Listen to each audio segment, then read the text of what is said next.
Hi, നമസ്കാരം. കടൽ കാണുക എന്നുള്ളത് എൻ്റെ ഒരു വീക്ക്നെസ്സാണ്. അങ്ങനെയാണ് ചരിത്രം അന്തിയുറങ്ങുന്ന കാപ്പാടിൻ്റെ മണ്ണിലേക്ക് ഞാൻ പോകുന്നത്. കാപ്പാടിനെക്കുറിച്ച് പറയുകയാണെങ്കിൽ നമുക്കെല്ലാവർക്കും അറിയാം, വാസ്കോ ഡ ഗാമ കപ്പലിറങ്ങിയ സ്ഥലമാണ് കാപ്പാട്. ആദ്യമായിട്ട് ബ്രിട്ടീഷുകാരൻ നമ്മുടെ മണ്ണിൽ കാലുകുത്തിയ സ്ഥലം. എത്ര മനോഹരമാണ് ഇവിടം എന്ന് ചോദിച്ചാൽ വാക്കുകൾക്ക് അതീതമാണ് ഈ സ്ഥലം. നമുക്കറിയാം, നമ്മളെല്ലാവരും കടലിനെ ഏറെ ഇഷ്ടപ്പെടുന്ന ആളാണ്. ഞാനും കടലിനെ ഏറെ ഇഷ്ടപ്പെടുന്ന ആളാണ്. അങ്ങനെയാണ് കടൽ കാണാൻ ഇന്നലെ പോയത്. ഇടയ്ക്കൊക്കെ പോകാറുണ്ട്, മനസ്സിലെ ഭാരം ഒന്നിറക്കി വെക്കാനും കുറച്ച് ഫോട്ടോസ് എടുക്കാനും. സോഷ്യൽ മീഡിയയിൽ ഇടപെടുന്നതുകൊണ്ട് ചില ഫോട്ടോസുകളൊക്കെ സോഷ്യൽ മീഡിയയിൽ ഇടാനും ഒക്കെ ആഗ്രഹിക്കുന്ന ഒരു മനസ്സ് എന്നിലുമുണ്ട്. അങ്ങനെയാണ് കാപ്പാട് ബീച്ച് കാണുന്നത്. ബീച്ച് എത്ര മനോഹരമാണ്! കടലിൻ്റെ വശ്യതയിലേക്ക് എന്നെ ഇങ്ങനെ മാടി വിളിക്കുകയാണ്. ഞാൻ കടലിൻ്റെ ഓരോ പാറക്കെട്ടിലൂടെയും കുറേ നേരം നടന്നു. എത്ര മനോഹാരിത! ഈ പ്രകൃതിയുടെ ഓരോ വികൃതികൾ കണ്ടോ? ഒരേ സമയം നമ്മളെ സ്നേഹിക്കുകയും നമ്മളെ വെറുക്കുകയും ചെയ്യുന്ന പ്രകൃതിയുടെ വികൃതികൾ. കടൽ തിരമാലകൾ മെല്ലെ മെല്ലെ അടിച്ചുകൊണ്ടിരിക്കുമ്പോൾ ഞാനവിടെ നിന്നൊരു ഫോട്ടോ എടുക്കാൻ നോക്കി. പെട്ടെന്നതാ തിരമാലകൾ ആഞ്ഞടിക്കുക. ഒരു രക്ഷയില്ല. കൂടെയുള്ള പ്രിയപ്പെട്ട സുഹൃത്ത് പറഞ്ഞു, അരുണേട്ടാ നോക്കണേ, കടലിലേക്ക് വീഴും, കടലിനെ അങ്ങനെ നമ്പാൻ പറ്റില്ല. അപ്പോൾ എന്നിലും ഒരു ആദി ഉണ്ടായി. അതിനുശേഷം ഫോട്ടോ എടുപ്പ് നിർത്തി ഞങ്ങൾ ആ കടലിൻ്റെ മനോഹാരിതയെ നോക്കി നിന്നു. കുറേ നേരം നോക്കി നിന്നു. എന്ത് രസമാണ് കടൽ കാണാൻ! കടൽ അതൊരു വല്ലാത്തൊരു അനുഭൂതിയാണ്. ഞങ്ങൾ മാത്രമല്ല കേട്ടോ, വിനോദസഞ്ചാരികളും നാട്ടിൻപുറത്തെ വൈകിയ വേളകൾ ചിലവഴിക്കാൻ കുറേ പേരവിടെയുണ്ട്. എനിക്ക് ഏറെ ഇഷ്ടം തോന്നിയത് അവിടെയുള്ളൊരു മരമാണ്. ഇലകളെല്ലാം പൊഴിഞ്ഞു പോയിട്ടും ഒറ്റാത്തടിയായിട്ട് നിൽക്കുന്ന മരം. ഞാൻ കുറേ നേരം ചിന്തകൾക്ക് അന്തമില്ല. മനുഷ്യരും ഇങ്ങനെയല്ലേ? ചിന്തകളിൽ നിന്നെല്ലാം മാറി നടക്കാൻ വേണ്ടി സുഹൃത്തിനോട് പറഞ്ഞു, സുഹൃത്തെ നമുക്ക് അപ്പുറത്തെ ഭാഗത്തേക്ക് പോകാം. എന്തോ ഒരു നെഗറ്റീവ് ഫീൽ ചെയ്യുന്നു. സുഹൃത്തിനെയും കൂട്ടി അപ്പുറത്തെ ഭാഗത്ത് പോയി. ആ ഭാഗത്ത് കുറേ കുട്ടികൾ കളിക്കുന്നുണ്ട്. സന്ധ്യയോടടുക്കാൻ പോകുന്നു. കുട്ടികൾ കളിച്ചു കൊണ്ടിരിക്കുകയാണ്. ഞാൻ ഇടയ്ക്ക് എൻ്റെ സുഹൃത്തിനോട് പറയും, 3 മക്കളുള്ള ഒരു രക്ഷിതാവാണ്. ചെറിയ കുഞ്ഞുണ്ട്. ആ കുഞ്ഞിനെ നോക്കി നിൽക്കുന്ന രക്ഷിതാവ് അപ്പുറത്തെ കുഞ്ഞിനെ നോക്കാൻ മറക്കുന്നുണ്ട്. ആ കുഞ്ഞൊന്ന് ഒലിച്ചു പോയാൽ രക്ഷിതാവ് കയ്യിലുള്ളതിനെ ഇട്ട് ഓടും. അപ്പോൾ രണ്ടും പോവുമല്ലോ. സുഹൃത്തിനോട് ഞാനിങ്ങനെ പറയുമ്പോൾ സുഹൃത്ത് ചിരിച്ചുകൊണ്ട് എൻ്റെ മുഖത്ത് നോക്കും.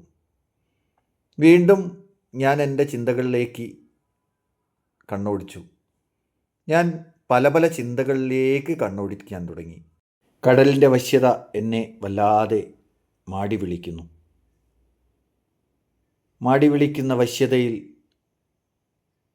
എന്നെപ്പോലെ തന്നെ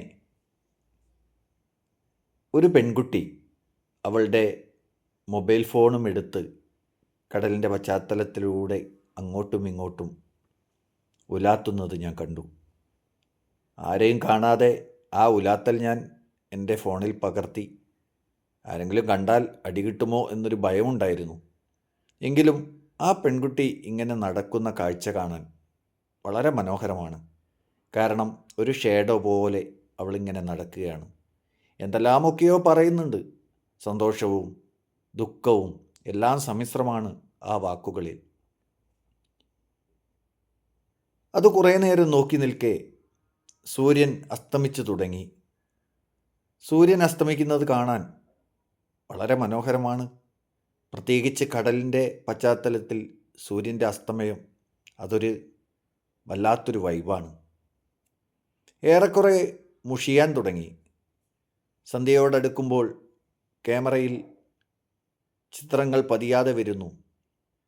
മങ്ങിയ ചിത്രങ്ങളായപ്പോൾ ഞാൻ എൻ്റെ പ്രിയപ്പെട്ട കൂട്ടുകാരനോട് പറഞ്ഞു, കൂട്ടുകാരാ, നമുക്ക് തിരിച്ചു പോകണ്ടേ? ഞങ്ങൾ തിരിച്ചു പോരാനുള്ള തത്രപ്പാടിലാണ്. വീണ്ടും ഞാൻ പറഞ്ഞു, കൂട്ടുകാരാ, നമുക്കൊരു ചായ കുടിക്കാം. അങ്ങനെ ചായയും കുർവാനിയും വാങ്ങി ഞങ്ങൾ ചായ കുടിച്ചു. ഇന്നലത്തെ ദിവസം മനോഹരമാണ്. കാരണം നമ്മളെ മനസ്സിലാക്കുന്ന, നമ്മുടെ കൂടെ കൂട്ടച്ചങ്കായി നിൽക്കാൻ ഒരാളുണ്ടെങ്കിൽ ആ ദിനങ്ങൾ മനോഹരമായിരിക്കും. കൂട്ടുകാരനോട് ചോദിച്ചു, നമുക്ക് തിരിച്ചു പോവാം, ഇനി വൈകണ്ട, മഴയൊക്കെ വരുന്നുണ്ട്. കൂട്ടുകാരൻ, തീർച്ചയായും ഏട്ടാ, നമുക്ക് തിരിച്ചു പോവാം. തിരിച്ചു വരാൻ നോക്കുമ്പോഴാണ് ഒരു ഉണങ്ങിയ ഞണ്ട് ചത്തുപോയിട്ടുണ്ട്. ചത്തുപോയി ഉണങ്ങിക്കിടക്കുകയാണ്. ആരാനും എടുക്കപ്പെടാതെ അവിടെ ഇങ്ങനെ കിടക്കുകയാണ്. ജീവനുള്ളതാണെങ്കിൽ ആരെങ്കിലും പിടിച്ചു കൊണ്ടുപോയി കറിവെച്ച് തിന്നും. പക്ഷേ ഓരോ വസ്തുവിൻ്റെയും മൂല്യം മനസ്സിലാക്കുന്നത് അപ്പോഴൊക്കെയാണ്. ഉണങ്ങി തുരുമ്പിച്ച് കിടക്കുന്ന ആ ഞണ്ടിനെ എടുത്ത് കയ്യിൽ വെച്ച് ആ ഞണ്ട് വാനത്തോളം ഉയർത്തിപ്പിടിച്ച് അതിൻ്റെ ഓരോ കാലുകളും കൈകളും നോക്കി കുറേയേറെ ചിന്തിച്ചു തുടങ്ങി. നമ്മളെല്ലാവരും ചത്താലും ഇങ്ങനെയൊക്കെ തന്നെയല്ലേ എന്ന് ചിന്തിച്ചു. വീണ്ടും അതെല്ലാം അവിടെ ഉപേക്ഷിച്ചു. വീണ്ടും യാത്രകൾ തുടരാൻ വെമ്പൽ കൊള്ളുന്ന മനസ്സ്. എന്നിട്ടും കടലിനെ വിട്ടുപോരാൻ തോന്നുന്നില്ല. അപ്പോഴും കടലിൻ്റെ പശ്ചാത്തലത്തിലേക്ക് നോക്കി പല ചിന്തകളും പല തീരുമാനങ്ങളും എടുത്തുകൊണ്ടിരുന്നു. നാളെ എന്ത് എന്നുള്ള ചിന്തയായിരുന്നു ഏറെക്കുറെ. പിന്നെ ചിന്തിച്ചു, വന്നത് കടൽ കാണാൻ, കടലിൻ്റെ സൗന്ദര്യം ആവോളം ആസ്വദിക്കാൻ. എല്ലാ നെഗറ്റീവ് ചിന്തകളും മാറ്റി നിർത്താൻ നമുക്ക്.